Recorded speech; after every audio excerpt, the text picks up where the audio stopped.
കേരളത്തിന്റെ രാഷ്ട്രീയ ചരിത്രം തിരുത്തി കുറിക്കാൻ പോകുന്ന ഒരു മഹാവിപ്ലവത്തിനാണ് നാം സാക്ഷ്യം വഹിക്കാൻ പോകുന്നത്.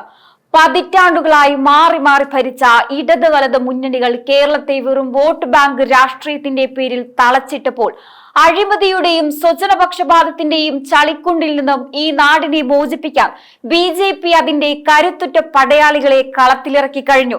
കേരളത്തിൽ ഇത്തവണ താമര വിരിയുകയല്ല, മറിച്ച് അതൊരു വസന്തമായി പെയ്തിറങ്ങാൻ പോവുകയാണ്. 47 മണ്ഡലങ്ങളിലെ ബി.ജെ.പിയുടെ ആദ്യഘട്ട സ്ഥാനാർത്ഥി പട്ടിക പുറത്തു വന്നപ്പോൾ തന്നെ രാഷ്ട്രീയ കേരളം ഞെട്ടിയിരിക്കുകയാണ്. കാരണം വെറും ഒരു സ്ഥാനാർത്ഥി പട്ടികയല്ല ഇത്, മറിച്ച് നരേന്ദ്രമോദിയുടെ വികസന രാഷ്ട്രീയത്തെ കേരളത്തിന്റെ മണ്ണിലെത്തിക്കാൻ പ്രാപ്തിയുള്ള കരുത്തുറ്റ പോരാളികളുടെ നിരയാണ്. ബി.ജെ.പിയുടെ ഈ സ്ഥാനാർത്ഥി പട്ടിക നോക്കൂ. ഓരോ മണ്ഡലത്തിലും ജനപ്രിയരായ നേതാക്കളെയാണ് പാർട്ടി നിശ്ചയിച്ചിരിക്കുന്നത്. നേമത്ത് രാജീവ് ചന്ദ്രശേഖരനെ പോലെ ഒരു മികച്ച ഭരണാധികാരിയെയും, മഞ്ചേശ്വരത്ത് പോരാട്ട വീര്യമുള്ള കെ സുരേന്ദ്രനെയും, തൃശൂരിൽ പത്മജ വേണുഗോപാലിനെയും പോലുള്ളവർ എത്തുമ്പോൾ അവിടെ വിജയത്തിൽ കുറഞ്ഞതൊന്നും ബി.ജെ.പി. പ്രതീക്ഷിക്കുന്നില്ല. വട്ടിയൂർക്കാവിൽ ആർ ശ്രീലേഖയും പാലക്കാട് ശോഭാ സുരേന്ദ്രനും കഴക്കൂട്ടത്ത് വി മുരളീധരനും എത്തുന്നതോടെ UDF-ന്റെയും LDF-ന്റെയും ഉറക്കം നഷ്ടപ്പെട്ടു കഴിഞ്ഞു. ഇത് വെറും ഒരു മത്സരമല്ല, മറിച്ച് അഴിമതിക്കും അരാജകത്വത്തിനുമെതിരെയുള്ള ധർമ്മയുദ്ധമാണ്. മറ്റ് പാർട്ടികളിൽ നിന്നും പ്രമുഖർ ബി.ജെ.പിയിലേക്ക് ഒഴുകിയെത്തുന്നത് നരേന്ദ്രമോദി എന്ന ലോക നേതാവിലുള്ള വിശ്വാസം കൊണ്ടാണ്. കേരളത്തെ ഒരു വികസിത സംസ്ഥാനമാക്കാൻ ബി.ജെ.പിക്ക് മാത്രമേ കഴിയുമെന്ന് അവർ ഉറച്ചു വിശ്വസിക്കുന്നു. കേരളത്തിന്റെ രാഷ്ട്രീയ ചരിത്രത്തിൽ ഇതിനു മുമ്പ് ഇത്രയും കരുത്തനായ ഒരു സ്ഥാനാർത്ഥി നിരയെ നിങ്ങൾ കണ്ടിട്ടുണ്ടാവില്ല. 47 മണ്ഡലങ്ങളിലേക്ക് ബി.ജെ.പി. പ്രഖ്യാപിച്ച ഈ പട്ടിക കേവലം പേരുകളല്ല, മറിച്ച് കേരളത്തെ രക്ഷിക്കാനിറങ്ങിയ പടയാളികളുടേതാണ്. 47 മണ്ഡലങ്ങളിൽ വിജയിച്ച് കേരള ഭരണം പിടിച്ചെടുക്കുക എന്ന ലക്ഷ്യത്തോടെ ഓരോ സ്ഥലത്തും ഏറ്റവും ശക്തരായ നേതാക്കളെയാണ് പാർട്ടി കളത്തിലിറക്കിയിരിക്കുന്നത്. നരേന്ദ്രമോദിയുടെ വികസന സ്വപ്നങ്ങൾ കേരളത്തിന്റെ മണ്ണിൽ നടപ്പിലാക്കാൻ ഈ നേതാക്കൾക്ക് മാത്രമേ സാധിക്കൂ. നമുക്ക് നേമത്ത് നിന്നും തുടങ്ങാം. അവിടെ ബി.ജെ.പിയുടെ പതാക പാറിക്കാനെത്തുന്നത് സാക്ഷാൽ രാജീവ് ചന്ദ്രശേഖറാണ്. വെറും ഒരു നേതാവല്ല അദ്ദേഹം.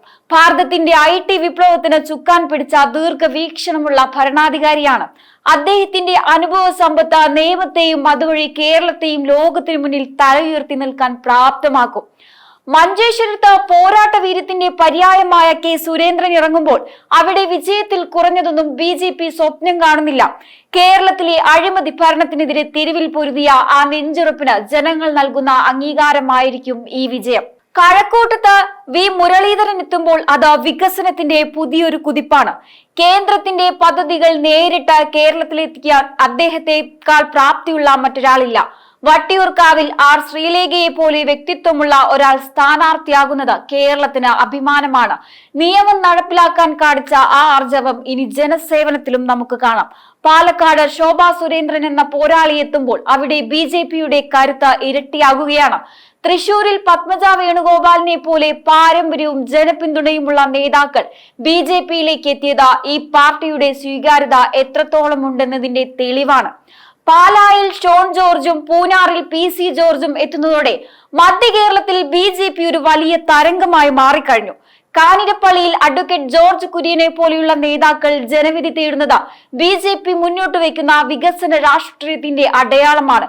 ഒറ്റപ്പാലത്ത് മേജർ രവിയെ പോലെ രാജ്യസ്നേഹിയായ ഒരാൾ മത്സരിക്കുമ്പോൾ അത് ഓരോ ഭാരതീയന്റെയും അഭിമാനമാണ്. ഇങ്ങനെ നോക്കിയാൽ ഓരോ മണ്ഡലത്തിലും എതിരാളികളെ വിറപ്പിക്കാൻ കെൽപ്പുള്ള ഹെവി വെയിറ്റ് സ്ഥാനാർത്ഥികളെയാണ് ബി.ജെ.പി. അണിനിരത്തിയിരിക്കുന്നത്.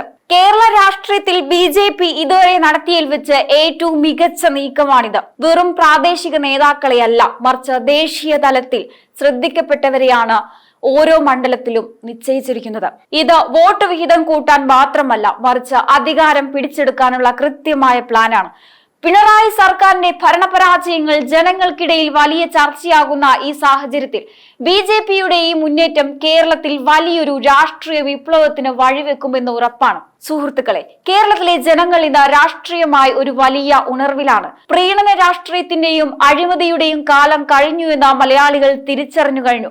അതുകൊണ്ടാണ് കാസർഗോഡ് മുതൽ തിരുവനന്തപുരം വരെയുള്ള ജനങ്ങൾ ഇത്തവണ മാറ്റത്തിനായി ബി.ജെ.പിയെ തിരഞ്ഞെടുക്കുന്നത്. ഇത്രയും കാലം ബി.ജെ.പിയെ കുറിച്ച് രാഷ്ട്രീയ ശത്രുക്കൾ പറഞ്ഞു പരത്തിയ കള്ളങ്ങൾ ഇന്ന് ജനങ്ങൾ വിശ്വസിക്കുന്നില്ല. അവർക്ക് ബി.ജെ.പി. എന്താണെന്നും നരേന്ദ്രമോദിയുടെ വികസനം രാഷ്ട്രീയം എന്താണെന്നും കൃത്യമായി മനസ്സിലായി കഴിഞ്ഞു. ഭാരതത്തിന്റെ മറ്റു ഭാഗങ്ങളിൽ നടക്കുന്ന വികസന വിപ്ലവം കേരളത്തിലും വേണമെന്ന് ഓരോ മലയാളിയും ഇന്ന് ആഗ്രഹിക്കുകയാണ്. യുവാക്കൾക്ക് വേണ്ടത് തൊഴിലാണ്, കർഷകർക്ക് വേണ്ടത് സുരക്ഷിതത്വമാണ്, സാധാരണക്കാർക്ക് വേണ്ടത് സമാധാനപരമായ ജീവിതമാണ്.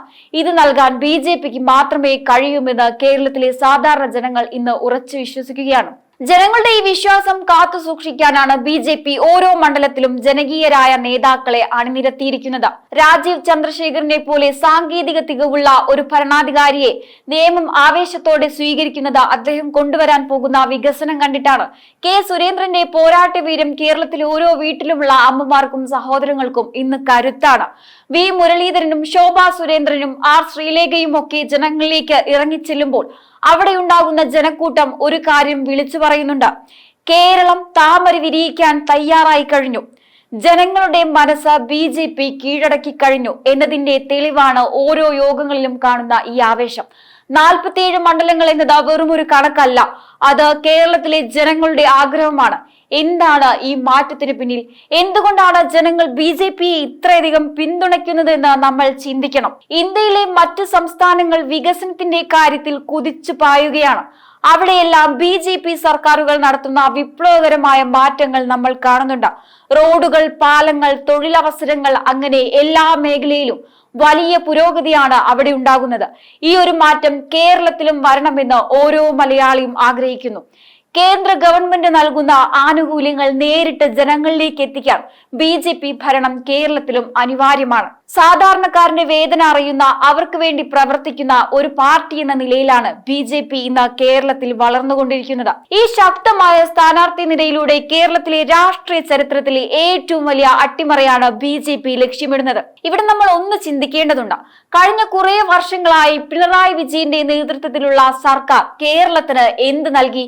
വികസനം എന്നത് കേവലം പരസ്യ ബോർഡുകളിൽ മാത്രം ഒതുങ്ങുകയാണ്. കിറ്റും സൗജന്യങ്ങളും നൽകി ജനങ്ങളെ മയക്കി കിടത്തിയിട്ട് മറുവശത്ത് സംസ്ഥാനത്തെ കടക്കിണിയിലാക്കിയ ഒരു ഭരണമാണ് ഇവിടെ നടന്നത്.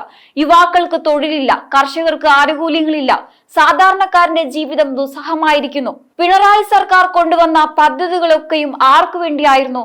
അത് വെറും പാർട്ടിക്കാർക്കും അവരുടെ സ്വന്തക്കാർക്കും വേണ്ടിയുള്ളതായിരുന്നു. കേന്ദ്ര സർക്കാർ അയക്കുന്ന പണം പോലും സ്വന്തം പേരിൽ വെട്ടിപ്പിടിക്കാനും ജനങ്ങളെ പറ്റിക്കാനും നോക്കുന്ന ഒരു സർക്കാരാണിത്. അഴിമതിയുടെയും കൊള്ളയുടെയും കേന്ദ്രമായി മാറിയ സെക്രട്ടേറിയറ്റിനെ ശുദ്ധീകരിക്കാൻ BJPക്ക് മാത്രമേ സാധിക്കുമെന്ന് കേരളം തിരിച്ചറിഞ്ഞു കഴിഞ്ഞു. ഭാരതത്തിലെ മറ്റ് സംസ്ഥാനങ്ങൾ കുതിച്ചു പായുമ്പോൾ കേരളം മാത്രം എന്തിനാണ് ഇങ്ങനെ പിന്നോട്ടു പോകുന്നത്? ഗുജറാത്തും ഉത്തർപ്രദേശും വികസനത്തിന്റെ പുതിയ പാതകൾ വെട്ടുമ്പോൾ ഇവിടെ പിണറായിയും കൂട്ടരും കേന്ദ്ര പദ്ധതികളെ അട്ടിമറിക്കാനാണ് ശ്രമിക്കുന്നത്. കേന്ദ്രമന്ത്രിമാരായ PC ജോർജിനെ പോലെയുള്ളവർ പൂനാറിൽ മത്സരിക്കുമ്പോൾ അത് വികസനത്തിന്റെ വലിയൊരു സന്ദേശമാണ് നൽകുന്നത്. പാലായിൽ ഷോൺ ജോർജും കാഞ്ഞിരപ്പള്ളിയിൽ ജോർജ് കുര്യനും BJPക്ക് വേണ്ടി പോരാടുമ്പോൾ ക്രിസ്ത്യൻ വിഭാഗങ്ങൾ ഉൾപ്പെടെയുള്ള എല്ലാ ജനവിഭാഗങ്ങളും ഈ മാറ്റത്തിനൊപ്പമുണ്ടെന്ന് വ്യക്തമാണ്. ഇനിയൊരു കുടുംബ ഭരണത്തിനോ പാർട്ടി ഗുണ്ടായുസത്തിനോ കേരളത്തിന്റെ മണ്ണിൽ സ്ഥാനമുണ്ടാകില്ല.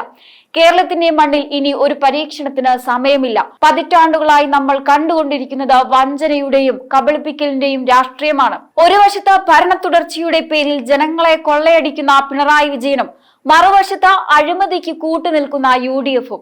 ഇവർ രണ്ടുപേരും ഒരേ നാണയത്തിന്റെ രണ്ട് വശങ്ങളാണ്. എന്നാൽ ഇന്ന് കേരളം ഉണർന്നു കഴിഞ്ഞു. വികസനം എന്നത് കിറ്റിലോ ചില പരസ്യങ്ങളിലോ ഒതുങ്ങുന്നതല്ലതും അത് ജനങ്ങളുടെ ജീവിത നിലവാരത്തിൽ ഉണ്ടാകേണ്ട മാറ്റമാണെന്നും മലയാളി തിരിച്ചറിഞ്ഞു. ഈ തിരിച്ചറിവാണ് BJPയുടെ കരുത്ത്. നമ്മുടെ കൊച്ചു കേരളത്തെ ലോകത്തിനു മുന്നിൽ ഒരു വികസിത മാതൃകയാക്കാൻ BJPയുടെ ഈ കരുത്തരായ പടയാളികൾക്ക് സാധിക്കുമെന്ന് ഇന്ന് ഓരോ വോട്ടർക്കും ഉറപ്പാണ്. പിണറായി സർക്കാരിന്റെ ഭരണം കേരളത്തിന് നൽകിയത് നിരാശയും ദാരിദ്ര്യവും മാത്രമാണ്. കടം വാങ്ങി മുടിഞ്ഞ ഒരു സംസ്ഥാനമാക്കി ഇവർ നമ്മുടെ നാടിനെ മാറ്റി. നമ്മുടെ യുവാക്കളുടെ സ്വപ്നങ്ങളെ ഇവർ ചവിട്ടിമെതിച്ചു. പിണറായി വിജയന്റെ തട്ടിക്കൂട്ട് ഭരണത്തിന് മുന്നിൽ മുട്ടുമടക്കാത്ത നെഞ്ചുറപ്പുള്ള നേതാക്കളെയാണ് BJP അണിനിരത്തിയിരിക്കുന്നത്.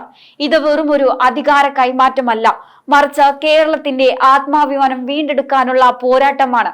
47 മണ്ഡലങ്ങൾ എന്നത് വെറും സ്വപ്നമല്ല, അത് മലയാളിയുടെ നിശ്ചയദാർഢ്യമാണ്. നിയമസഭയുടെ പടവുകൾ കയറാൻ പോകുന്നത് BJPയുടെ നേതാക്കളല്ല, മറിച്ച് മാറ്റം ആഗ്രഹിക്കുന്ന ഓരോ മലയാളിയുടെയും പ്രതീക്ഷകളാണ്. ഇനി നമുക്ക് മുന്നിൽ ഒരു ലക്ഷ്യം മാത്രമേയുള്ളൂ: കേരളത്തിന്റെ വികസനത്തിന് തുരങ്കം വെക്കുന്ന എല്ലാ ശക്തികളെയും ജനാധിപത്യപരമായി നേരിടുക. അഴിമതിയുടെ കറപുരണ്ട പിണറായി ഭരണത്തിന് അന്ത്യം കുറിക്കാൻ ഏപ്രിൽ 9 ജനങ്ങൾ നൽകുന്ന വിധി നിശ്ചയിക്കപ്പെട്ടിരിക്കുന്നു.